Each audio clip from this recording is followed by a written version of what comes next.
This is a new voice for a new Scotland. Hello everyone, good evening and welcome to the TNT Show. You know, it's been another great day for British democracy. Boris Johnson is spending £100,000, that's right, £100,000 of your taxpayers' money on having his own plane.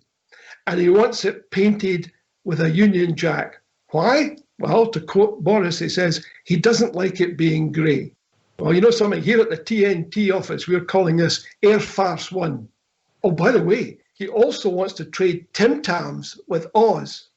Don't ask me what a Tim Tam is. No idea why he wants to trade them with Oz. But that apparently is foremost in his mind. This is a guy who, you may recall, had great difficulty finding some money for children's meals during the school term. But he's managed to find 100k to paint a plane. Good evening again. My name is John Drummond and I'm your host for the next 60, and I guarantee you action-packed minutes. You won't want to miss this. Thank you very much for joining us this evening, whether you're on Indyliveradio or you're watching us on the screen right now. We have yet another great guest tonight, and I'm really excited that she is able to join us. Stay with us for her amazing story and hear all about the brand new Independence Party. But first, just a few words about TNT. TNT stands for The Nation Talks. So in many respects, this is your show. We take questions ahead of time, and I've got a bunch of questions to ask Collette. Oh, and by the way, I have again challenged the BBC to come on this show and explain why Scots should trust their coverage. Now, to date, there hasn't been much of a response. In fact, there's been zero response. I guess they're still cowering in Pacific Quay. But the offer remains on the table. Now, to our guest, Collette Walker. Collette is registered blind with a progressive genetic condition. Despite this disability, or maybe because of it, she has been an energetic supporter of social causes and is now leader of the new Independence for Scotland party. You can get details about the party at isp.scot. How are you, Collette? How are you coping with the pandemic? Good evening, John. Yeah, it's very strange, isn't it? I'm unfortunately a shielder due to the many corneal transplants that I've had over the years. So my immune system isn't the best due to the medication that I've got for that. So I'm a shielder. So I'm looking forward to what Nicola Sturgeon has to say tomorrow to give me a wee bit more freedom, hopefully. But again, we have to be cautious. You know, it's slow and steady. I would prefer to do slow and steady and stay safe. But it's hard. You know, you've got your good days and you have your bad days. But we're all in the same boat, aren't we, John? You know, we're all going through something at different times of this. So we're all in it together. Yeah, this is true. You mentioned corneal transplants. How many have you had? I started getting my first corneal transplant when I was 19, and over the years I've probably had between both eyes maybe about 20 to 30. My word! Is it painful? No. Well, no? Not for me. It used to. It was to start with, but I think after so many surgeries and medications that I've got to take, I'm kind of immune to it now. Yeah. But I think, again, medical science has made it better, because the first time that I got a corneal transplant, you had a patch over your eye for about 7 weeks and you weren't allowed to do anything. Yeah. Whereas now you get your operation and the patch gets taken off the next day and your eyes starting to open. Get on with things, but watch what you're doing. So medical science has came a long way to do with eye operations. So again, the procedures are a lot different. It's a bit like the dentist, you know, getting injections were very painful years ago, but they use such fine needles now that it's slightly better. So it's an improvement. I had just so many that I'm immune to it now. Oh, I'm such a dreadful coward. I put off going to the dentist as long as I possibly can. And then I get told off, as you might imagine, quite rightly. Mhm. You know what? Well, where were you last? Well, I was getting round to it. Difficulty of fitting things in, all this nonsense. It's just cowardice. There's no other So, one. so you quite like the pandemic because you've got an excuse now, you don't have to go? Precisely that. Exactly. It's an ill wind that blows no one any good. Say, tell us a little bit about Kieran. Well, Kieran's, for those who don't know, Kieran's my son. He's 19. Unfortunately, he inherited my eye condition. And when he was about 5, he unfortunately, due to having acute glaucoma, which is part of the condition, he had to have a few operations leading up to his 5th birthday. And when he got his operation just before his 5th birthday, here in Glasgow, a couple of times we had to go down to Moorfields in London. He unfortunately got an infection, and because there was a stent put through the eye to reduce the pressure in the eye, the infection was able to go right through to the optic nerve. At the time when it was York Hill Hospital, they tried everything to reduce the infection.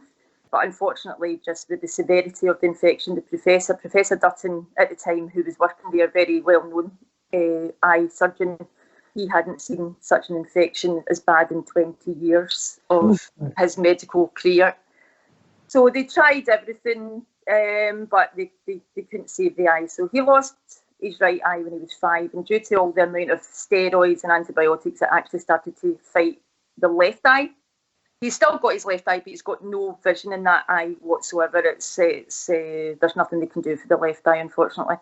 So he is totally blind. He has been at the Royal School for the Blind in Edinburgh for the past 10 years and is there at the present moment. And unfortunately, due to lockdown, as he's a residential student, he is locked down in Edinburgh, and I'm here in Glasgow. So I've not seen him for about 16 weeks. 16 weeks? Yeah. My word. And how old is he now? He's 19 now, yeah. He started in 2010 and he's a full-time residential student there. He absolutely loves it. And I know that he's happy, he's healthy, he's safe. Good. But now is he towering over you now? Yeah, probably. Yeah. Yeah, probably. Well, my son was born at 29 weeks, so he was 11 weeks prem and he weighed 2 pounds. Oh my! And now, it's funny actually, because when we left the hospital, we got told he probably wouldn't grow very tall, but now he's probably around about 5'10" now. So, oh my word! Yeah. Okay. Well, we're getting questions coming in already, but by the way, tell us a little bit about Barley before we go on to the.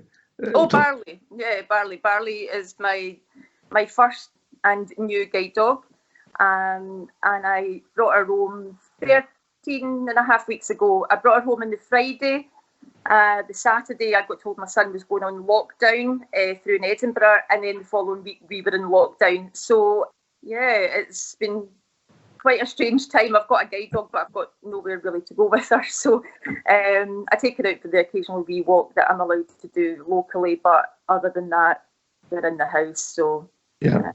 We've got to know each other very well. It's given us time to get to know each other very well, let's put it that way. But I think she's getting very routine orientated just now, so she's going to get a culture shock when we start being able to go out into society later on. So tell us a bit about your career, as it were, how you got involved in work at the Scottish Parliament, how all that kicked off for you. Okay, I've always been interested in Scottish politics, and obviously the 2014 referendum was a huge thing, but I wasn't part of any political party. I just, looked things up and, discussed things with family and friends, etc. In 2016, the Scottish Government brought out a fund called the Access to Elected Office Fund. And that was to encourage and enable disabled people to participate in politics more and to actually stand for elected office, whether it was to be a local councillor or an MSP. It doesn't allow for MP because that's UK, it's only for Scottish elections. So they started that off in 2016, and it's the Inclusion Scotland that's actually managing the whole process. Okay. I've been a member of Inclusion Scotland for a couple of years previous to this, so I had a few meetings with them, but again, I was still, very doubtful. I can't do that. That's way beyond me.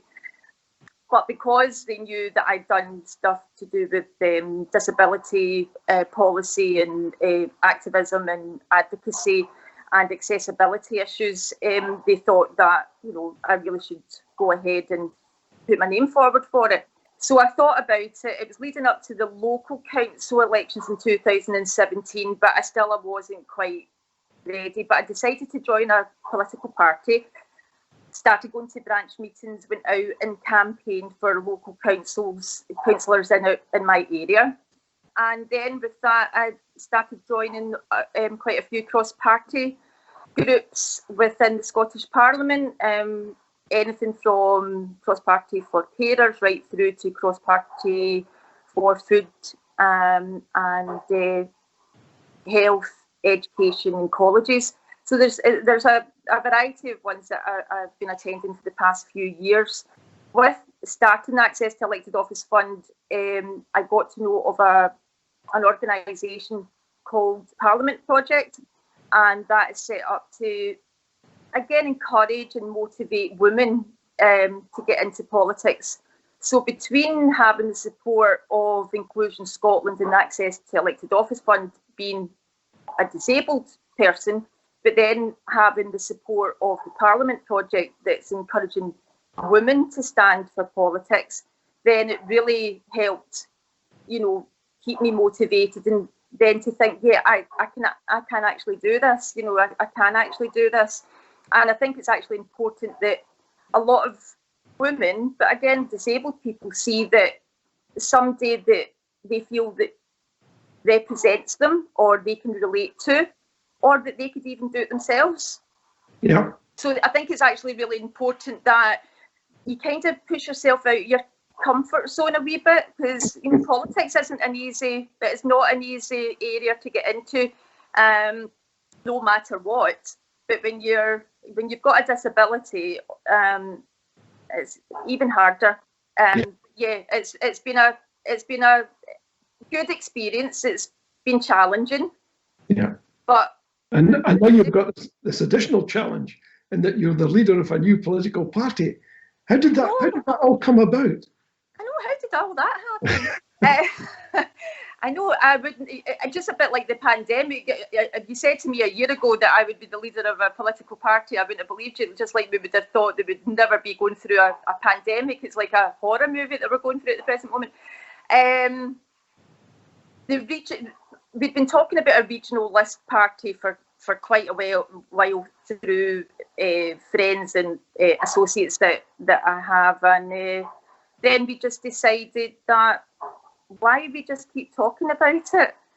Why don't we just do it? Why we just keep phoning and having meetings? And they said, right, let's just do it. We need to do it now because we need to get set up, and it takes time. It takes a long time to, it doesn't happen overnight. So we did. And we put a lot of work into it, and we got approved by the Electoral Commission on the 7th of May, and we launched our website on Monday there on the 15th of June. Well done. That's a major achievement. How easy or difficult was it to work with the Electoral Commission?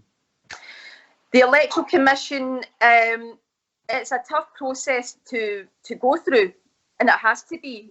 Obviously, at the end of the day, you're wanting to be a political party. They're very strict, but actually, to actually work with them, you can ask them anything, and they're very, very forthcoming. So they're very accommodating to if you have any questions or any queries. So it's not an easy process, but they are, good to work with. Yeah. Excellent. We've had a question from Rosemary Frizzle. Sorry, Rosemary, if I've mispronounced your second name. She's asking, So what's so different about ISP? Well, ISP is a regional list party only. We're only standing in the list section because in the Scottish elections you have 2 votes, one for the constituency and one for your regional list. So you have one constituency MSP, and then you have another 7 regional list MSPs that you can, that you can choose from. So we are only standing in the list, and the reason that we are doing this is to enable as many independent voting MSPs to be elected into the next Scottish Parliament in 2021. Because you will find with the Deont system, the way it is, and it's the way it's set up, that the majority of the seats are Tory, Labour and Lib Dems. They take up the majority of those seats. Yeah. So if you're wanting to have as many MSPs who are independent Scotland voters, you really need to vote for a ISP for that. Right. James Silver is asking, who funds ISP and who will be their candidates? Okay, so we actually put up on Twitter yesterday because we've had this question. Up until now, doing all the work to get registered, it's been self-funded, and all our time and effort is our own time and effort that we've put in. Anything that we've had to pay for, such as the registration that you have to pay for with the Electoral Commission, that's been self-funded by the co-founders. Now, when it comes to now that we've opened up for membership, we've got members coming in, so they pay membership. Some people are donating money, and then when it comes to candidates, they can then be able to do crowdfunders as well. Now, you've also got the situation in the next wee while that we are going to be looking to set up branches. So then you will have branch members who will then be able to do their own fundraising as well. Yeah. But what you have to remember is that all our donations and our yearly accounts all have to be submitted to the Electoral Commission, so they're all there for public transparency. That's good. So you'll be setting up branches, you'll be adopting candidates. Yes. And do you plan to stand at all 8 regions? At the present moment, the only constituency that we are not planning on standing in is down south, because the SNP have got 3 MSP list seats there just now. But we have to look at the polls. We don't want to lose 3 MSP independent supporters, MSP supporters that for independence if we stand. We need to look at is later on how the polls are looking, because at the present moment SNP do not hold the constituency down south, and that's why they've got the list seats. When you say down south, you mean the borders? The borders are hard, yeah. Dumfries, Galloway, etc. They don't hold SNP constituency seat. Yeah. So that's how they've got the 3 list seats. But if it looks like that they were going to win the constituency, it's something that we might have to look at, because they could then potentially struggle getting even 1 seat. Yeah. Okay. Dougie Bendel on Periscope is asking, Collette, hi, he says, if there are 3, if it ends up being that there are 3 indie list parties, I guess he's saying that would be the SNP, the Greens and yourself. Mm-hmm. Though you have to think there might be others at some stage. I don't know. How will you agree on which seats to target? Well, the SNP, if they're going to be the majority of the constituency, then voting SNP for your second vote is really a wasted vote in the first place, due to the Deont system.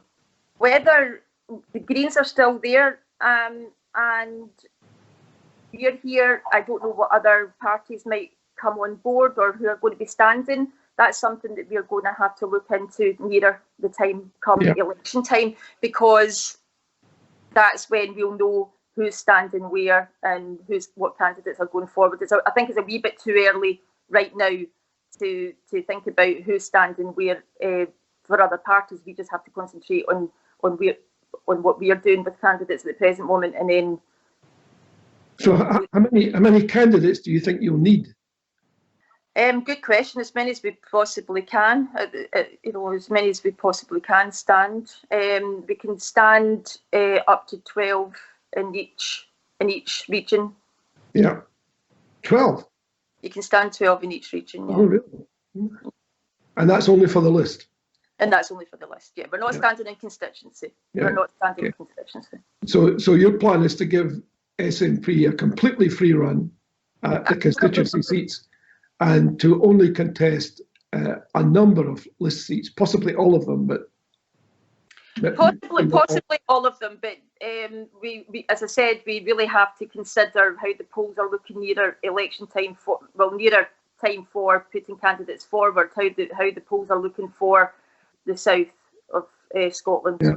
Well, you mean that one? Yeah. Because otherwise, otherwise it's every region other than that just now. Yeah, absolutely. Yeah, I think that makes sense, because otherwise you'll be accused of being opportunistic, i.e., everyone else is standing and you'll be saying, well, we're going to wait and see what happens a little bit before we answer. No, we're definitely standing candidates in every region other than south at the present moment. But that is all to It's a long time it's a long time in politics, but we'll see how the polls are later on in the year. Okay. Ricky Milligan on Facebook, he says, "Hi guys, are membership fees a one-off, or will they be repeated?" I guess he means perhaps annually or quarterly or whenever, periodically. Okay, so there's 3 options that we have. We have a waged, an unwaged, and a monthly option that you can have. And you can opt out at any time. Okay. They will be. You can put it to renew automatically, or you can opt out. Okay. Mandy Garden on Facebook is saying, would you be working with an alliance for independence to get grassroots movement on board? And Ross McStay on Facebook, it says, why not encourage campaign for list votes for the Greens, or form a pro-Indy alliance as a more viable and powerful third option? Right, so I still, at the present moment, I don't know what's happening regarding alliance or anything else. And as far as the Greens are concerned and the ISP, we're 2 individual parties. So just like the SNP aren't going to promote any other party, then, we have to campaign and look for our own party. That's what we're here for. It's up to the individual. We live in a democratic country, so if you look and see that the policies of ISP are more to your liking, then come and vote ISP. But we live in a democratic country, and again, this is partly why we set up as well, because you really only had the 2 SNP or Greens to vote for if you were an independent voting person. So I think it's only right that you give people an option. Absolutely, but I could see how the Greens might feel a little bit threatened, because unless I'm very much mistaken, they do very much depend, if not totally depend, on list votes for a Holyrood presence. Is that the case? Yeah, well, they've got 6 seats at the present moment. The SNP have got 4, but I can't. But these are all list votes. I can't talk for the Greens. I don't know how I understand about it. So I have to concentrate on my party. We are set to. We are just new, and we are doing a lot of hard work getting ourselves promoted. And I think really it's up to the Greens to promote themselves. I can't speak for the Greens. I'm sorry.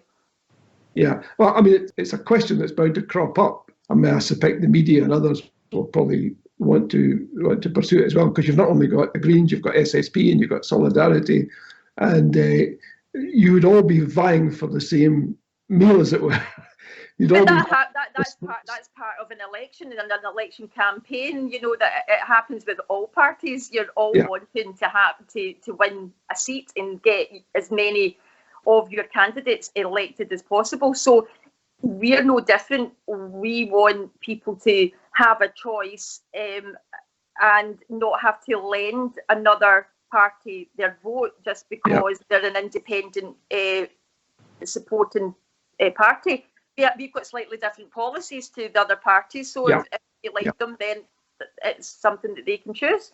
Yeah. Have you had any discussions with the Greens or any of these other parties? No. No. Okay. Not yet. No. I mean, I imagine it's possible that they'll want to get in touch as the party, as the ISP begins to grow. Well, as I say, we only got elected, registered just over a month ago. And we're now just starting getting members in now. So, and again, lockdown's making it difficult all round for everybody. Yeah. You know, things aren't happening as quickly as what they would normally do. As I know with the website, I know people were wanting the website up, but it's actually really quite difficult when you can't sit in a room with somebody and go over things on the website. You're just doing it remotely. It's quite difficult. I find it difficult even when I am sitting in a room with the tech folks. We're looking at the website and they're saying, no, you can't do that. And I'm saying, yeah, but it's WordPress. You told me it could do everything. Yeah, it does do everything, but not what you want to do.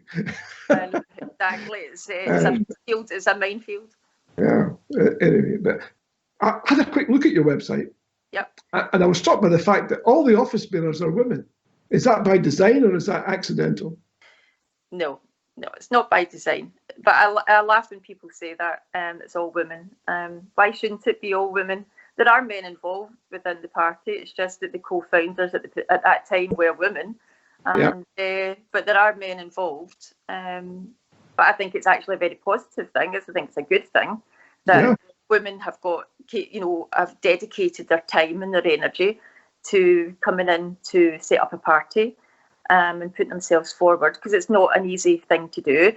We know that even a lot of elected MSPs and MPs are struggling with being a woman in politics at the present moment due to bullying and harassment. A lot of women are decided not to stand again next year. Yeah.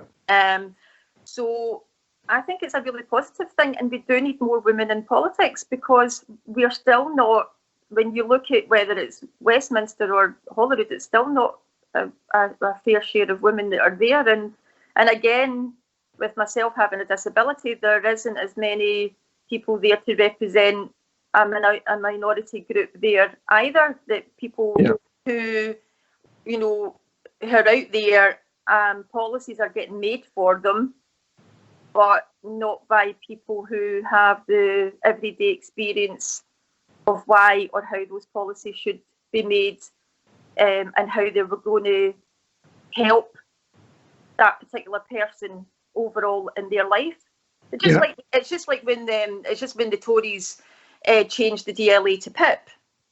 Now, they didn't do any consultation with any major disability groups. They just decided that they were changing it. Yeah. But the difference with the Scottish government, when they got some of the devolved powers for their new social security, they set up the experience panel, which I was on from the start. They wanted to hear people that had experience of using social security. Yeah. And they spent a lot of time, a lot of money, a lot of effort to make sure that they listened and took on board what the people who live every day with either a disability or were an unpaid carer and had to live on benefits, for them then to take that on board and hopefully make our new social security system a lot more dignified. Yeah. Yeah. There's a big contrast there, but I think it's vital that you have diversity within the Scottish Parliament when policies are made, so people feel represented and they feel that they can relate to the MSP that's working on their behalf. I mean, that makes a lot of sense. Now, in terms of targets, I mean, the opinion polls are suggesting that the SNP is going to at least maintain its position, and will probably have, despite the DeHont system, a majority in the Scottish Parliament. What's your target? What's our target? We have to be realistic. So at the present moment, it's saying that the SNP are probably going to gain about 69, 70 seats out of the 73 constituency seats. So if that is the case, then there is a good chance then they are going to struggle to get the 4 list seats. So we are really going to be looking at hopefully getting between 10, roughly about 10. I would like about 10. That's my aim for our first term. 10 would be really, really good if we got 10 MSPs. So to be clear, because not everyone knows or fully understands the intricacies and complexities of the DeHont system, so let's not assume that they do, and let's not assume that I do. Okay. Point. So as I understand it, based on what you've just said, that the better the SNP does in terms of the constituency vote, the less well it does with the list seats. Yes. And how many list seats does it need to have a majority? Well, the list, it doesn't go by, it's the overall seats that they get. Just now, so you've got the 73 constituency seats and you've got 56 list seats. Yes. So, well, that rather suggests that the SNP get all of the constituency seats. They've got a majority. They'll have a majority government if they get the 70. Yeah. But you don't. That's good that you've got a majority government in the first place, because then they're not having to they wouldn't have to necessarily rely on other parties to, for them it would be very good. Yeah. But for independents, to get independence passed and through, then you need more MSPs that are independent voting MSPs there. Right. So what happens is we've actually got a video that's on our website and it's on Twitter that you can look at, and it details it really quite well, because it's very it sounds complex when you're talking it, but when you look at it and you see the video, it's actually quite easy, to be fair. Yeah. You have your constituency, which is first past the post. Yeah. And then you have your regional list, which is representation. So you have 7 rounds. So on the video that we've got, if the SNP win, say, 9 constituency seats, and in the video it says that the Tory party win 1 constituency seat, that's the 10 constituency seats that are in one region, right? So when it comes to the regional list, you then go, SNP won 9 seats, so you do 9 plus 1, which is 10, and you divide the amount of list seats, the votes that they get. So say they get 100,000 votes, divided by 10. So then they only get 10,000. Yeah. And the same as the Tories, if they had then 50,000, they got 1 constituency seat. So you divide 1 plus the 1 that they've got in the constituencies, which is 2. So you divide the 50,000 by 2 in that round, and they get 25,000. Yeah. So depending on what the Lib Dems and Labour and Greens and ISP get, then we don't get divided because we didn't get any constituency seats. We're on 0. So all our votes, and this is the major part, all our votes in that regional list do not get divided because we haven't stood in the constituency. Yeah. Okay. They don't get divided. I think I got it. I still feel, the video shows you stage by stage every single round, and it shows you how the maths work. Yeah. So it's better to look at the video. Yeah, I'm sure that will be helpful, because, I mean, I tested the average person's understanding of D'Hondt this morning, and I must say, after about 5 minutes conversation, both the people I was talking to said, "I just don't get this. No. I just don't." But the thing is, you've got to remember, it was set up for the purpose that not one party can take the majority in both votes. It's so that you do get proper representation. Yeah. I mean, I see that. I think it will certainly be. It's a challenge for everyone. I mean, I was astonished at how long. I mean, if you think of the age of this Scottish Parliament, I'm astonished that people still really don't even begin to grasp how the voting system works. And that it seems to me there's a major educational job to be done by somebody. I'm not suggesting you guys have to do it, but I think somebody somewhere. It is our job, though, because we are relying on people to actually know how to vote actually in the proper way, because in 2016 the SNP got just under 1 million votes and they got 4 list seats. Yeah. It doesn't work, and that's why it doesn't, because it's purposely set up that way. Yeah. So that it doesn't happen. So that's why you use your vote wisely. Yeah. Okay. Thanks for that. We've still got loads and loads of questions coming in, and I haven't even begun to ask you the questions that we got ahead of time, but I'll get round to those. Please, folks, if you're listening and watching, we will get round to them. It's just that we've had so many people come in live, and we've tried to take some of those. A question from Peter Steele on Facebook. He said, would ISP be open to be more bold in pursuit of independence? Well, I don't know what the bold means. You have to go through a process. We have a policy up on our website, so you can go and have a look and see what our policy says. But when the new Parliament starts in 2021, then we really then need to look at the situation that we are in. You had your guest last week, Martin, who talked about the court case that he's going through at the present moment. So again, we need to have a look at that. I think maybe what's behind the question, Collette, is, and I hope I'm not putting words in Peter's mouth here, and if I am, I do apologise.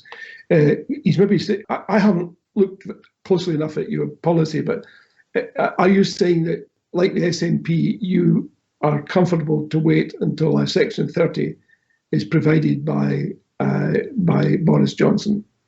I think we know that. I think we know that he's not going to give us a Section 30 order. And again, with what Martin was saying last week, the people of Scotland are sovereign. We do have the right to have a referendum.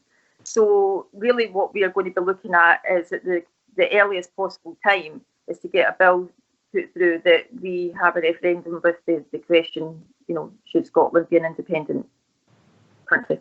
So you would want to do that regardless of a Section 30? Well, again, with what Martin was saying, we are sovereign.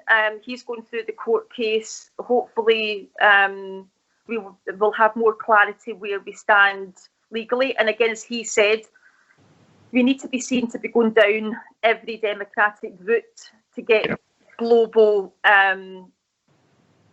approval, really. Yeah. And you don't want to just jump ahead. We need people to see that we have went down the right path, and that we are being totally democratic, we are being totally open. But I think with us being a sovereign nation, we do have the right to say, let people have their say, and do you want Scotland, or do you think Scotland should be an independent Scotland? We have the right to do that.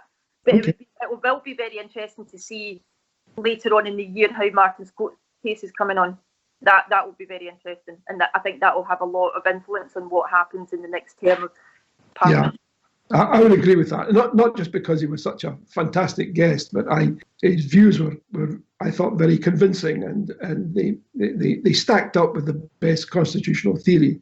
Absolutely, absolutely. And I think that would give an awful lot more clarity, not only the political parties that are wanting independence, but also the whole Yes movement and society on a whole, because then they can see that everything's been done in the right order, and we haven't done any shortcuts. We've done it the proper way, and I think it's the only way that really we should go down, to be fair. Make a lot of sense. A couple of questions that have come in more recently. One is people saying, rather assuming that people can't be members of two parties. So the question that was, why did Collette resign from the SNP?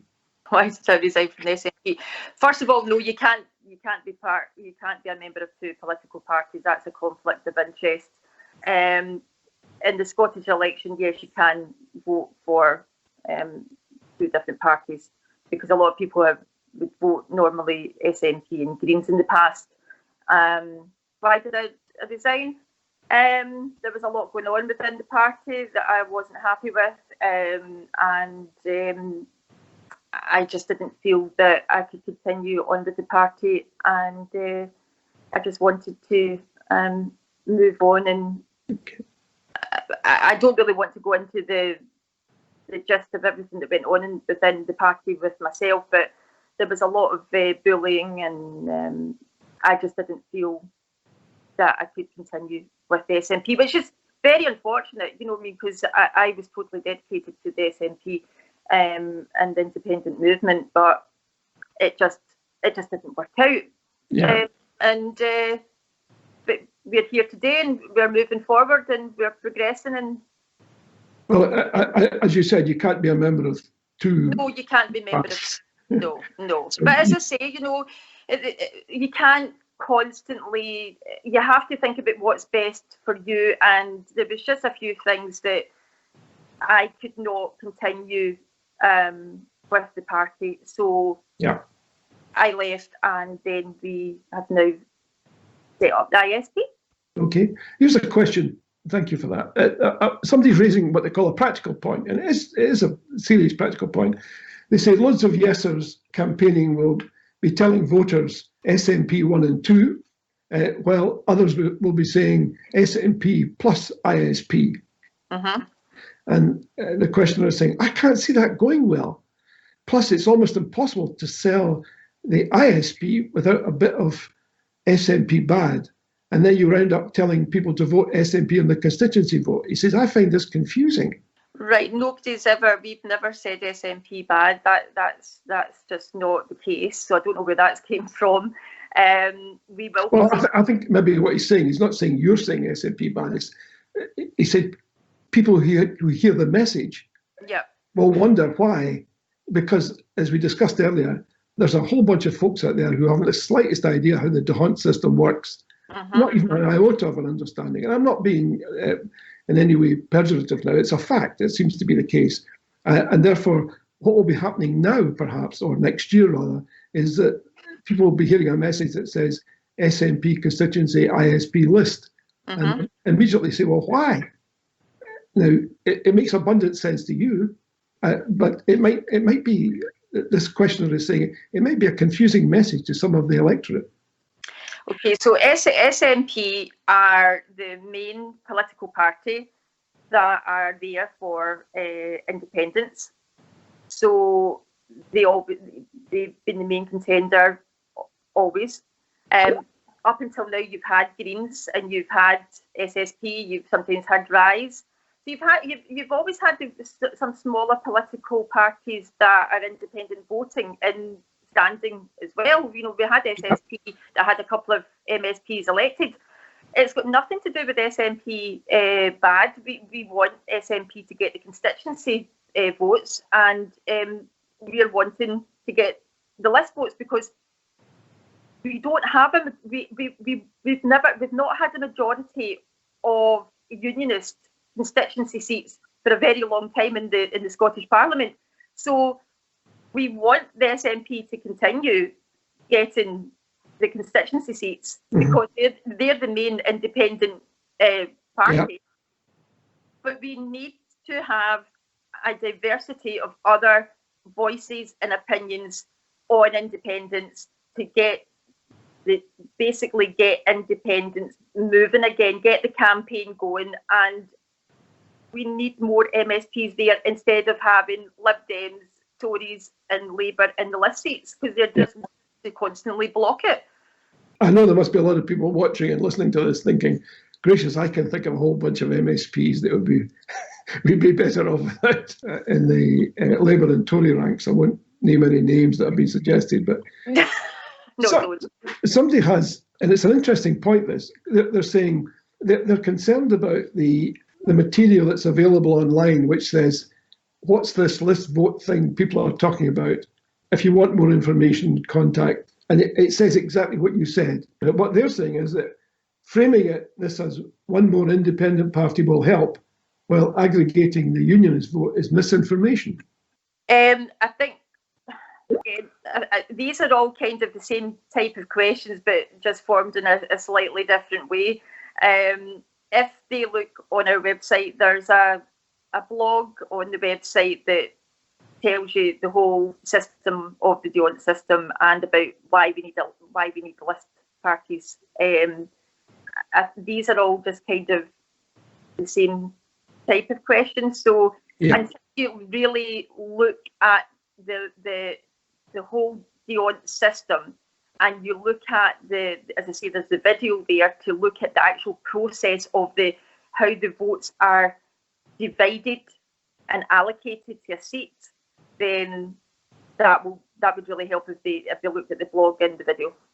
Okay, we got a question on Periscope, and Jane G is asking, will you have a fully costed manifesto outlining the economic case for an independent Scotland?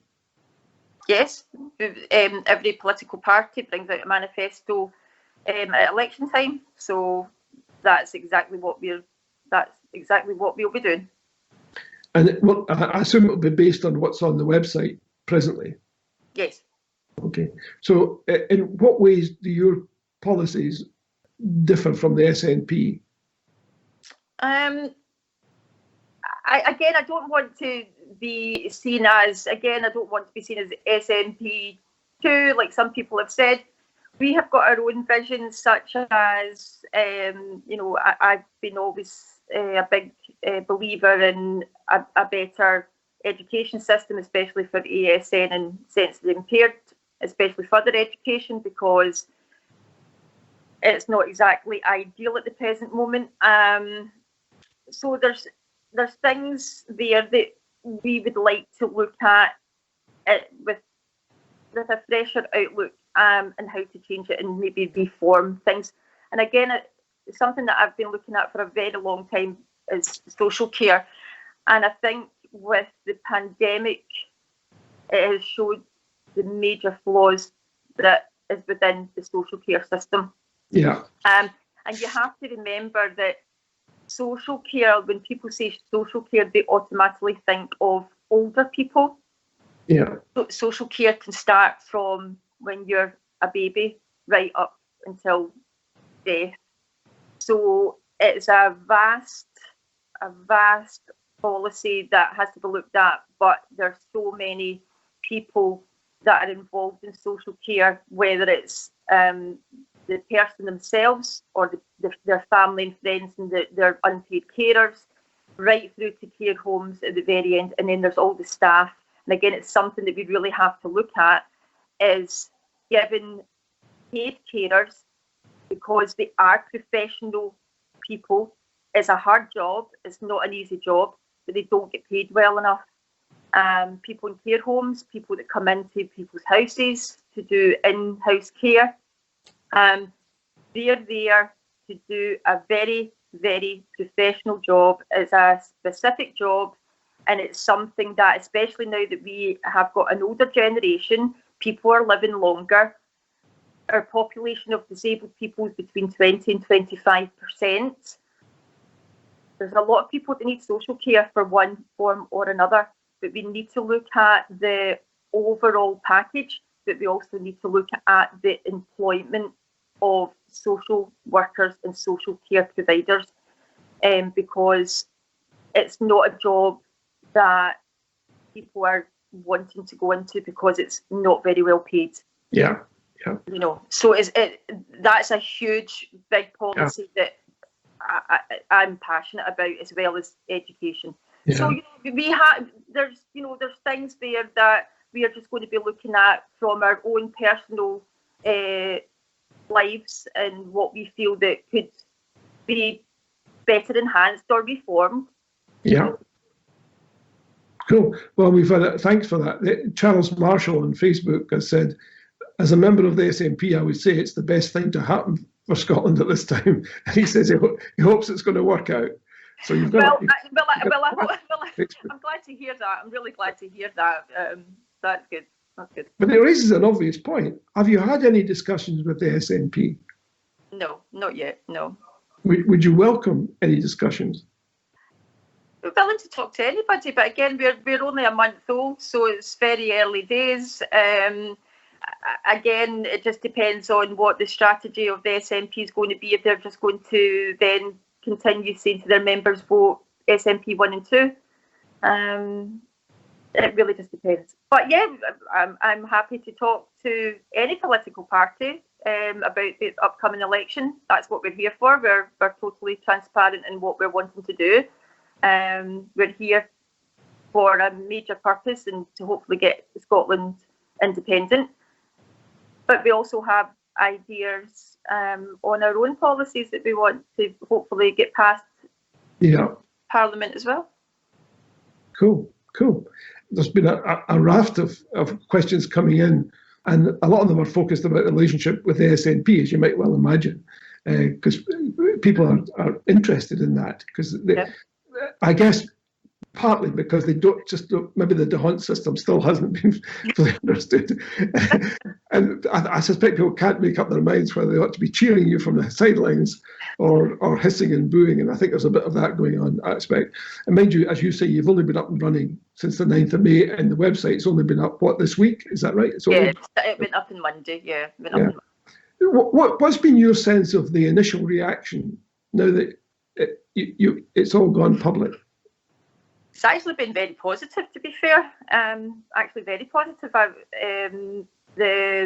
We've actually got quite a lot of new members already. It's and people wanting to volunteer for the party. We've got quite a lot of people that have signed themselves up to volunteer, which is great. I'm hoping to get an email out to them at the beginning of next week once things settle down a wee bit, because it's been absolutely mad this week in a very, very good way. So they will be getting an email at the beginning of next week and looking to see in what areas they wish to help us. So that's really encouraging that there's people wanting to come on board and campaign or do PR for us or whatever their speciality is. We'll find that out next week when they get back in contact with me. But no, it's been very, very positive. Obviously, you've still got this. You will always get that, no matter what. You'll get people doubting it or whatever. But we are fully registered. We are here to do a job, and that's what we plan to do. So the initial reaction has been positive. Very positive, yeah. Very positive. We did have one question about the media. Mm-hmm. Who talks to the media on your behalf? Somebody was saying that they couldn't find out how the media was. You would connect with the media. Okay, so we've done there's been a few articles in a couple of newspapers over the past month, and some of them are on our website for people to see.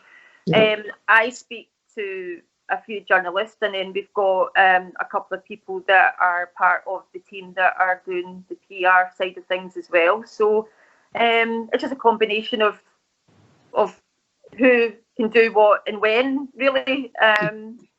It's teamwork. Okay. So what are your next steps? I mean, you've had a frenetic beginning.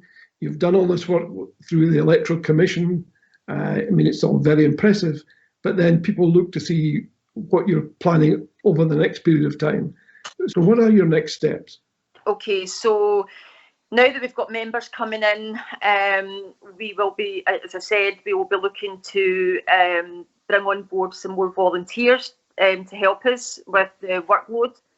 Then looking to set up branches so that our members can then join a branch and get to know each other, and then they can work in their own regions with their own stuff. We then will be obviously looking for candidates to come through to vet them and see how many come through to get vetted, and then just making sure that we continually inform people about the DONT system and promote us as much as we possibly can.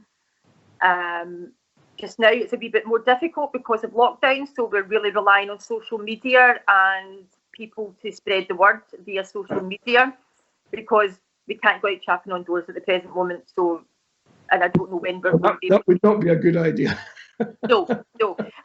So, you know, we're a wee bit limited just now to what we can do. So really social media is our major factor here, and putting stuff up on the website. You know, if anybody is wanting to, you know, if somebody was good at graphics and wanted to put up anything on the website, any volunteers that are good at graphic design and things, like absolutely fine. You know, we really just have to promote things via our technical wizardry just now, because we can't go out and speak to people face to face and chap on doors.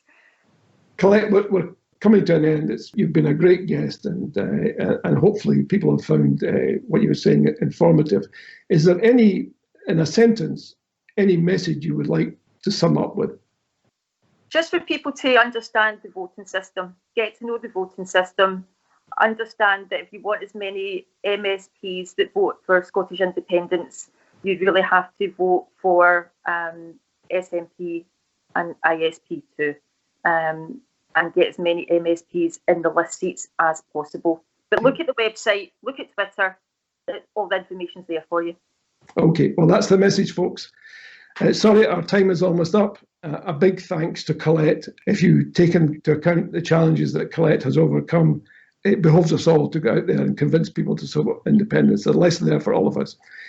A big thank you to all of you. We hope you've enjoyed the show.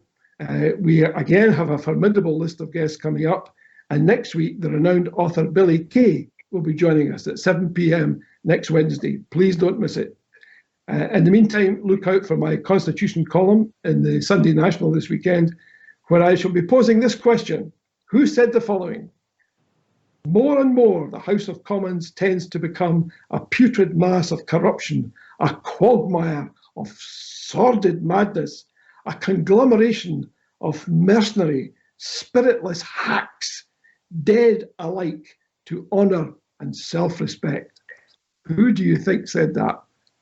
Go to the column on Sunday and you'll find all the details. Please support Indie Live, Indie Live Radio, new voices for a new Scotland, and for all the news you're not getting from elsewhere. If you like the TNT show, send a donation to Indie Live. Do it now. Thanks again for joining us. And remember, it's been a great day for democracy. The breaking news is that until his plane is painted, Boris is using Lion Air. Good night, all. This is a new voice for a new Scotland. Indyliveradio.